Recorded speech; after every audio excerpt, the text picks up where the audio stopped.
What's going on, everyone? Jake here from Half Chrome, and this is a new budget FPV radio. This is the BetaFPV Lite Radio 4, and the original, terrible.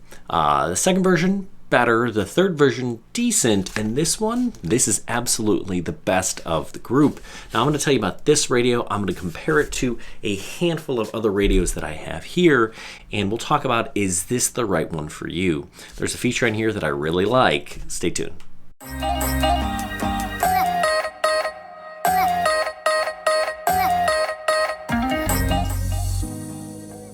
All right, so what do you need to know about this thing? We've got 10 channels.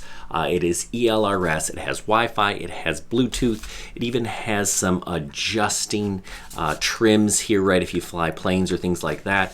So this is absolutely an upgrade. It even has a bigger battery, which they say you can get 8 hours of flying if you're flying at 25 milliwatts. Better transmission signal.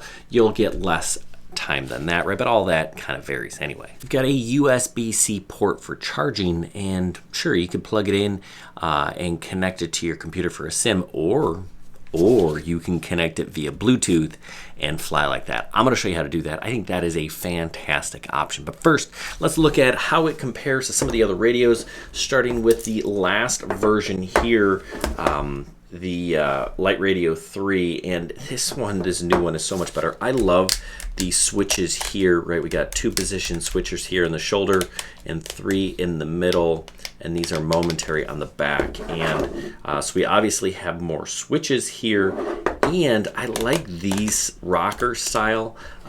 You're gonna drop your radio and these will break. I've broken them in the past. This is much better, especially for a beginner.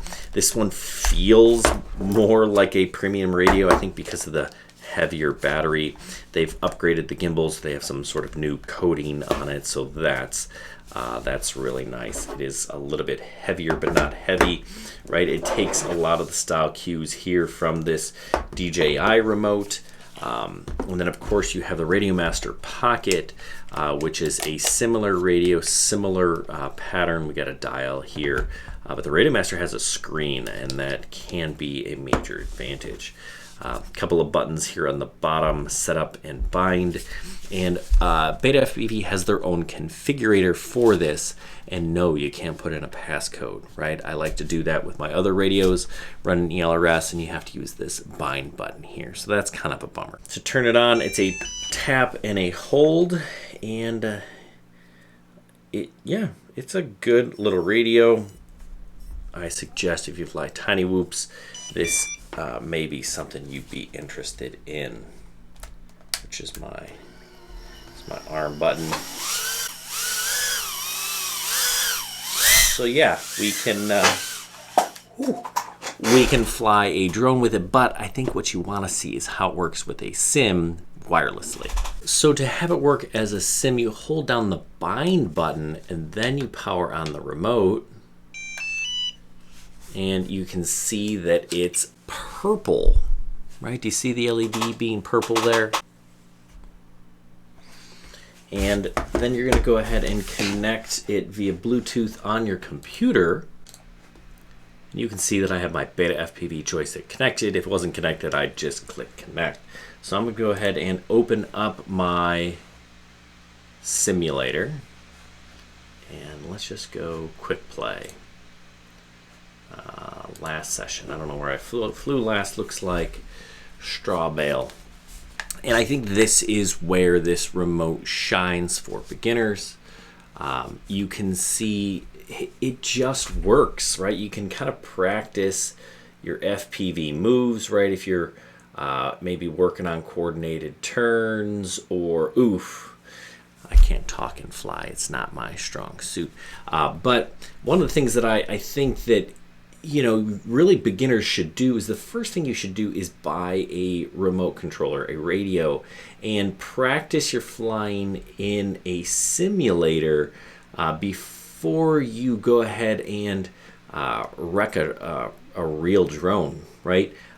You can really get pretty good. I did a whole video where my son and I, we practiced for 30 minutes a day just to see how well he could get flying a sim, and then we went outside and he flew a real drone.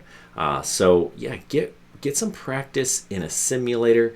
It doesn't cost anything when you crash because you don't have to repair your quads, but really it's so helpful in terms of learning different moves, coordinated rolls and stuff like that. Boom, hit that tree. But yeah, I love this. There's no cords. I can just connect and fly and get some practice in. Let's go hit this barn, see if we can fly through it. I think the back doors are open. Oh no, we gotta go at the top. Boom, there it is. So yes, love the wireless sim, fantastic. If you're a beginner, get a radio before you buy a drone, connect to a sim, and get your practice. I'm flying here in Liftoff, and it works really well for me. Hey, I hope this was helpful. If you're looking for one of these, I'll have a link down below in the description. Yes, it's an affiliate link. It doesn't cost you a thing. It helps support this channel. If you want to know more about other radios, I've reviewed them all.